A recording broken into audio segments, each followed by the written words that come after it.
Modular synthesis. What is it? How does it work?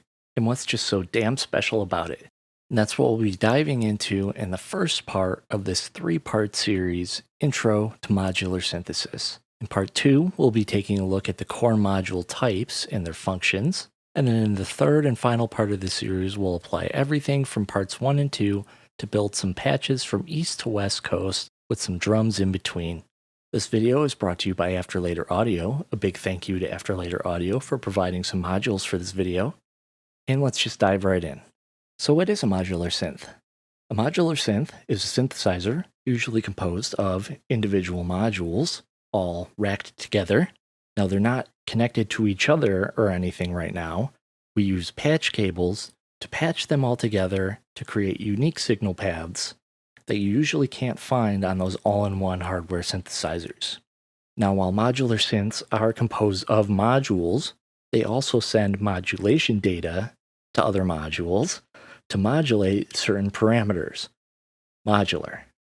And modular actually comes in a variety of different formats that are varying sizes and patch cable types, such as Buchla, FRAC, 500 series, Surge, Eurorack, and so many more. For this video, we're going to focus on Eurorack. So this brings us to probably the most important question you have about modular synths. How does it all work? We have all these jacks of inputs and outputs, and there are cables that send signals everywhere. And that's about all I knew at first about modular synths. But first, to decipher the modules at least a little bit, we could see that all the outputs are marked with gold rectangles around them with Afterlater Audio modules, meaning that all the non-gold rectangle jacks are inputs. Most module makers have a way to distinguish between inputs and outputs so you aren't scratching your head from the start.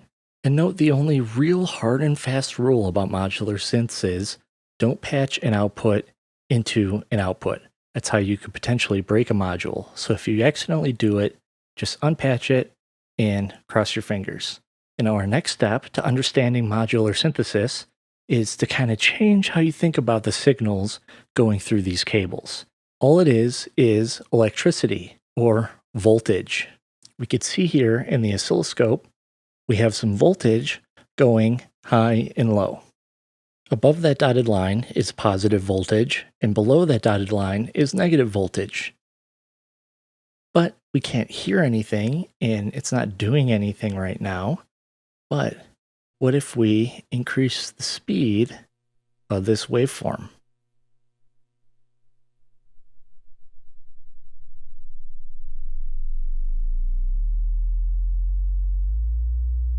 We get an audible tone. This is known as an oscillator, and it can oscillate with different waveforms. And we can move this oscillator to different pitches to get our melodies or whatever you want to play with your oscillator. But things get really exciting when we slow this down again. And this is what we call an LFO, or low frequency oscillator. Because it's an oscillator going at a low frequency to where we cannot hear it. An LFO is used as a type of control voltage, or CV. Now, control voltage is the single most important part of modular, and it's what makes it so special, and it could just be thought of as voltage that virtually turns your knobs for you. And now I have an LFO coming from Carve patched to the oscilloscope, and this patch is coming from this cable here, almost off screen on the right. Now watch what happens when I patch this LFO to control the pitch of the oscillator here through this volt per octave input.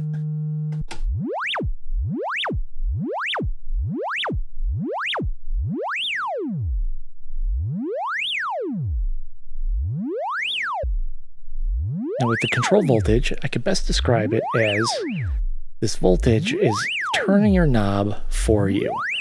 And the positive voltage is turning your knob clockwise, while negative voltage turns your knob counterclockwise. So it's basically just turning your knob back and forth like that. And things get really fun when you bring CV, control voltage, to audio rate.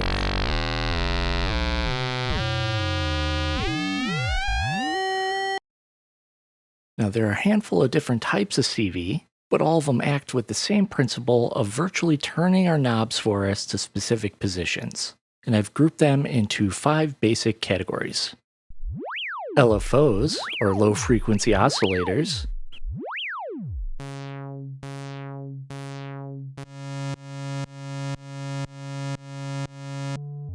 stepped voltages or discrete values,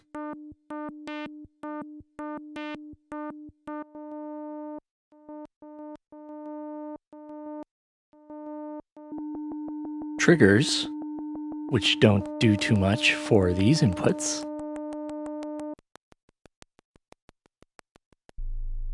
gates, which are pretty extreme in these inputs,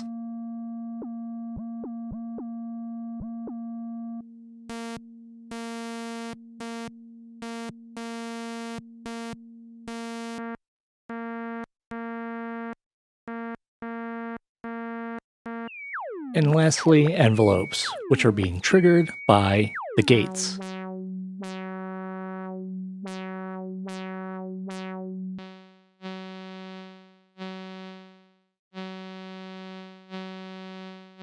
Now, to explain a little bit deeper these different CV types, first, the LFO, or low frequency oscillator, is basically any waveform that is used as control voltage that's a repeating or oscillating waveform. It could be any shape you want it to be, or any speed you want it to be. So long as it's an oscillating waveform, that's an LFO.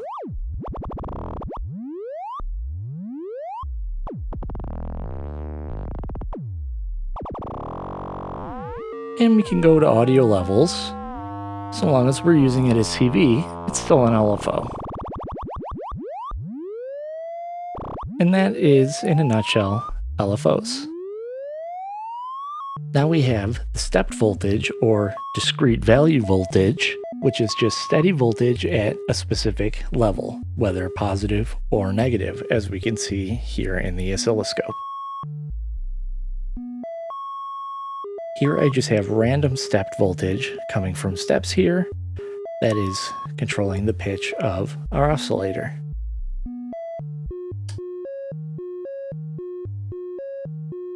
And we can see how we can easily get sequenced melodies here with our stepped voltage. Then we have triggers, which I've showed before, and we're not really hearing much because it is just triggering our pitch up really quick and then down. So it's giving us a really high frequency and then back down to our bass frequency, but it's so fast it just sounds like a click. And I'll get deeper into this in just 1 second, because we also have gates, which is just a held high voltage, usually at 5 volts. So it's bringing our pitch so high that we can't hear it right now. If I put it in the FM input, this does something a little bit different, where it only detects the change in the movement and not where the voltage is itself. It's kind of confusing, but it's giving us this weird bouncy sound, which is kind of neat. But gates are just used for nice hold and release type effects, which triggers are used to trigger changes, trigger envelopes, trigger sequences, things like that. Gates are anything you have to hold and release. See here, I have the gate going into this envelope generator, which is generating the envelope, which we can't see in the oscilloscope because we're talking about the gates first right now. And it is holding and releasing our envelope versus the triggers, which we can use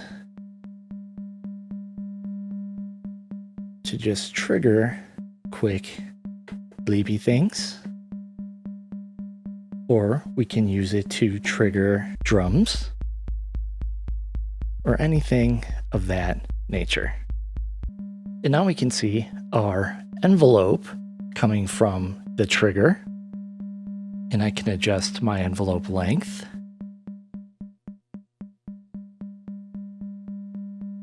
And with other modules, you can trigger your attack time versus your release time, which is just the time that the voltage goes up and down, giving it, an angled curve versus straight up and down. Now we have a gate, which we can adjust the ADSR, or attack, decay, sustain, release of this envelope, this is the time that it takes to reach its max volume. And then we'll jump down to the sustain, which is your secondary volume, which I'll put at half here. And then the decay is the time it takes to get from that peak of your attack to that sustained volume. So it's what's giving us that first spike. And then this last one is our release, which we see if it's down, it's giving us a sharp drop when our gate is released, or we could have it ring out. And right now, this envelope is just controlling the volume of our oscillator going through the VCA here, which I'll get into in the next video. Now, control voltage mixed with the audio signals that you're going to be sending from module to module is all you need to know about modular. Audio, control voltage, and that is it. And this brings us to our last initial question. What is so special about modular synths? And I feel like I answered that with the previous few minutes you've seen here, talking about control voltage and why control voltage is just so special. And you can patch it anywhere. You can make it control things, turn things on and off. There's really smart modules out there that could control things at certain times for you. There's modules out there that could basically do anything to control voltage that you could really think of. But it all comes down to one thing. It gives you unique waveforms, whether audio waveforms from the nice audio signals you get from modular, or the unique values we get in our control voltage. It's all just waveforms. And that's what's so special about modular.